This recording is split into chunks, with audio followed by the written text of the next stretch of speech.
Maestro Ravelo, gracias por aceptar esta conversación aquí en Los Periodistas. Gracias. Gracias, Alejandro, por la oportunidad de charlar contigo y con el público. Gracias.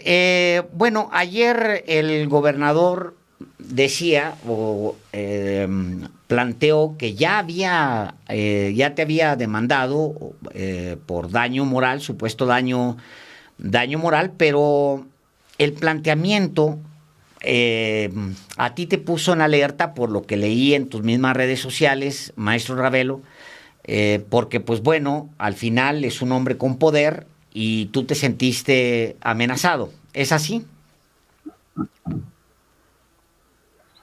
Sí, así es, Alejandro. Sobre todo el tono que utilizó el gobernador, pues no deja de tener una clara carga intimidatoria hacia mi persona.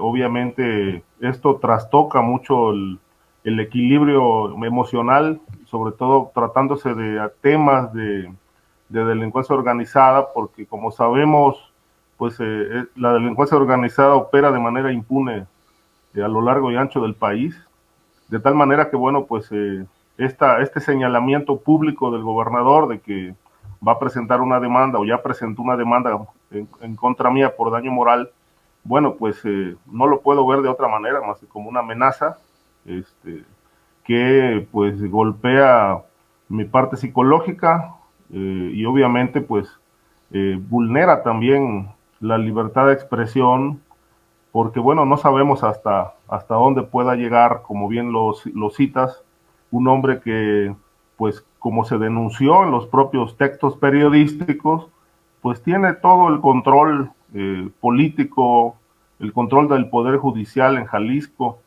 y bueno, pues ante eso, pues sí, despierta muchísimo temor, y por esa razón, bueno, me he puesto ya en contacto con organismos internacionales para denunciar esta situación y tomar medidas al respecto.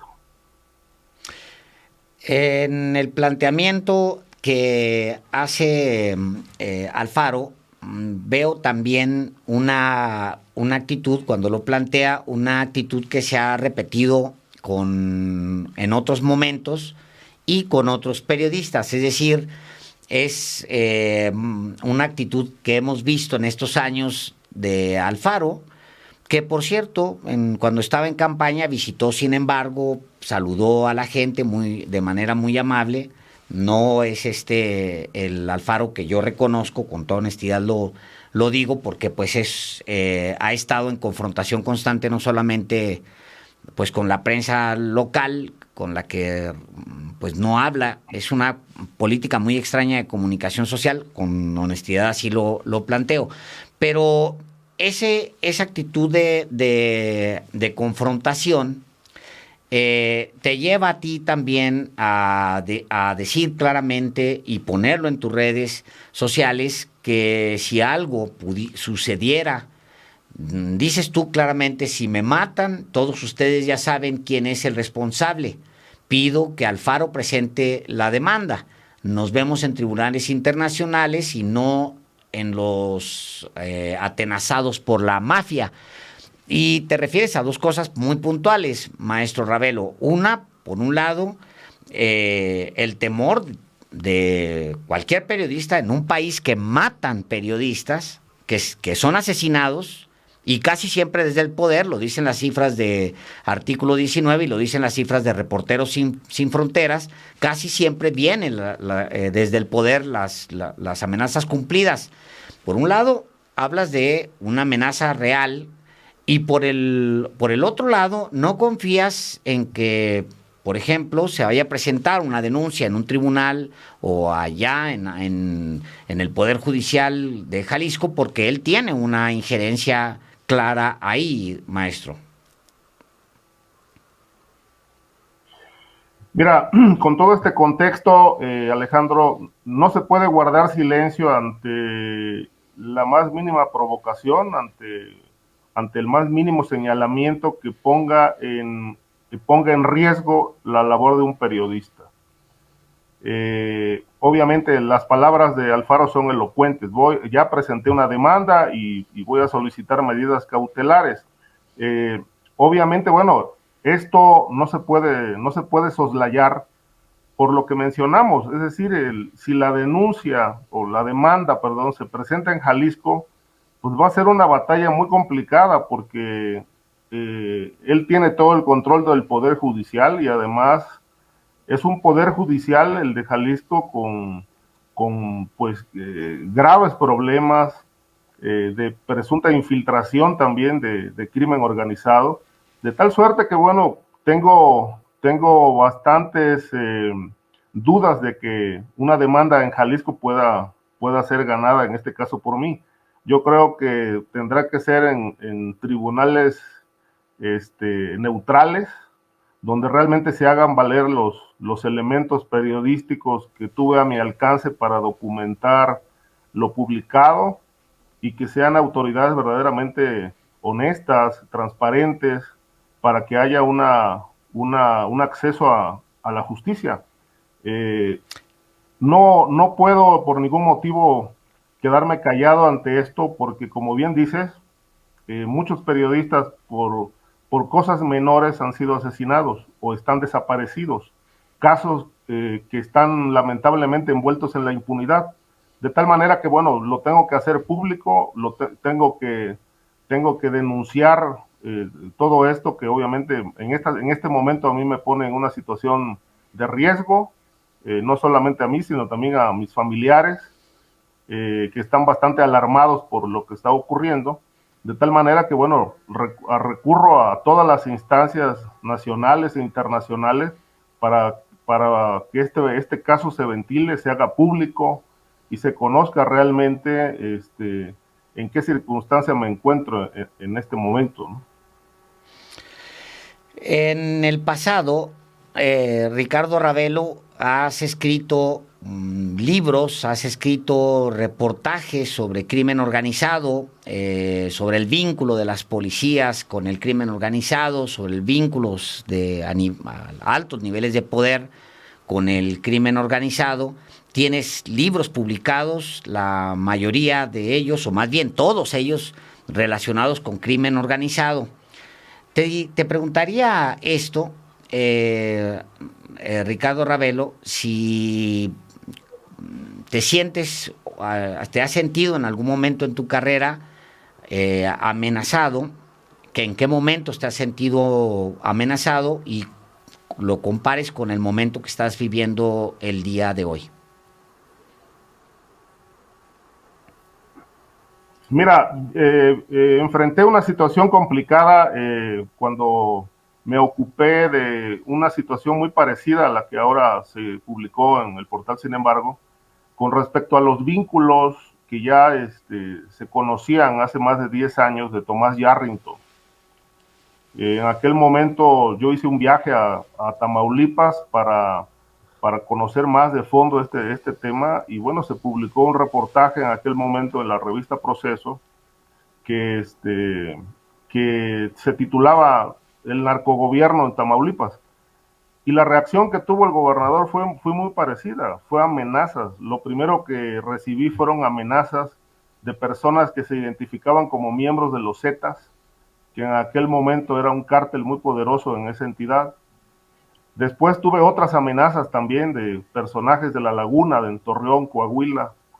Y luego fui objeto de una calumnia por parte de Televisa y la presidencia de la República de entonces, encabezada por Felipe Calderón, cuando quisieron vincularme con un narcotraficante, Sergio Villarreal Barragán, de quien nos habíamos ocupado en Proceso justamente por aquella reunión en, en Torreón, donde se habían puesto de acuerdo presuntamente Calderón y el cártel de Sinaloa para nombrar a Genaro García Luna secretario de Seguridad Pública.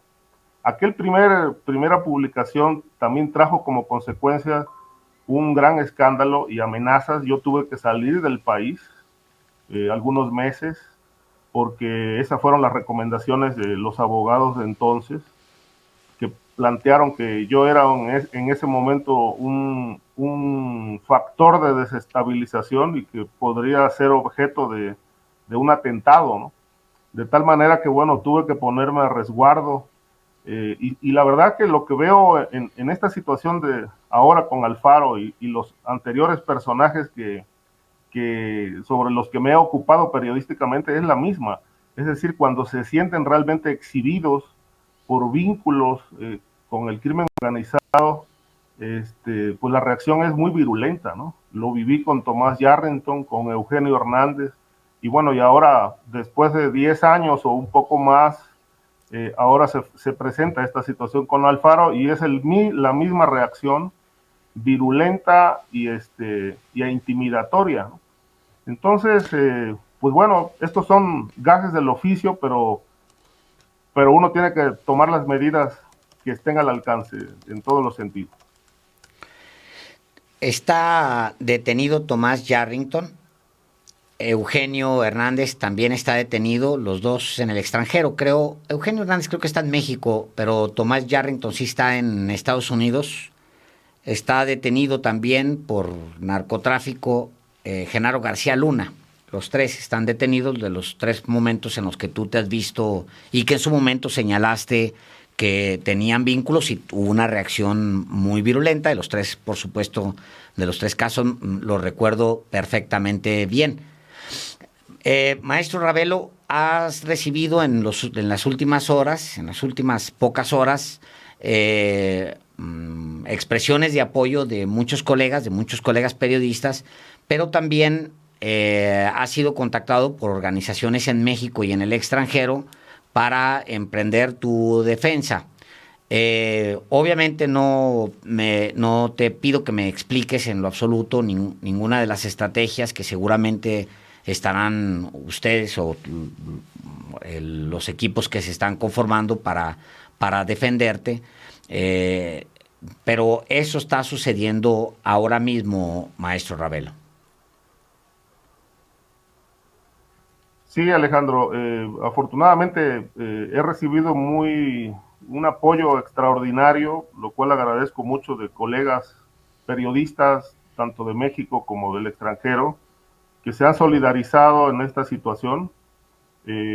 Así como en otro momento, también yo en lo personal me he solidarizado con otros casos de colegas que han sido amenazados de muerte por políticos o policías o narcotraficantes. Entonces, ahí está la muestra de un gremio solidario, y obviamente también ya las comunicaciones con las instituciones nacionales y extranjeras que ya van a tomar el caso para, pues una vez que se notifique la demanda, proceder a responderla y a darle cauce, ¿no? A darle cauce como lo dije, con los elementos periodísticos que sustentan mi trabajo.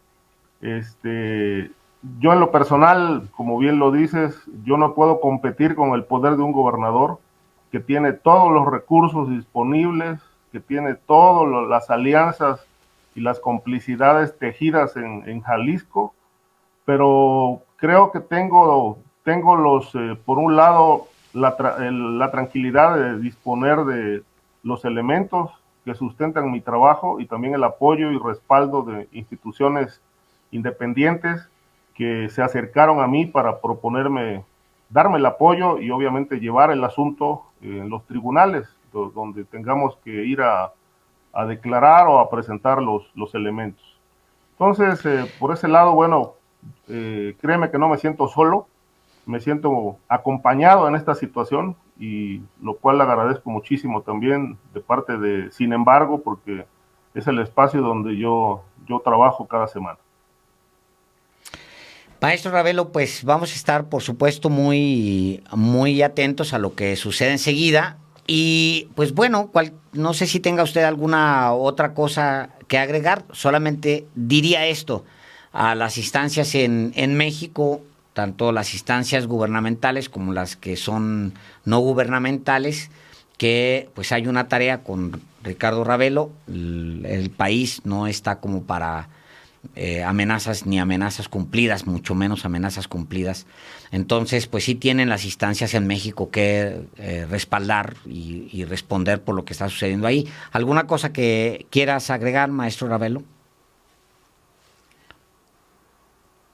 Pues bueno, agradecer de nuevo todo el apoyo sin embargo, el apoyo de las instituciones, de los amigos periodistas, y bueno, pues vamos a llevar adelante esta situación para pues demostrar que lo que escribí y está publicado, no falta la verdad, que tenemos el sustento para respaldarlo, y yo solamente pido que las autoridades que vayan a conocer de este caso pues sean realmente imparciales y transparentes, ¿no? Pues muchísimas gracias. Como dije al principio de este espacio informativo, el gobernador tiene abierta la puerta para participar en este espacio informativo, para, si así lo quiere, responderle al periodista Ricardo Ravelo, que ha estado aquí. Gracias, maestro Ravelo, por habernos acompañado. No, muchas gracias a ti, Alejandro, por la oportunidad de platicar contigo y con tu público. Gracias, buenas tardes.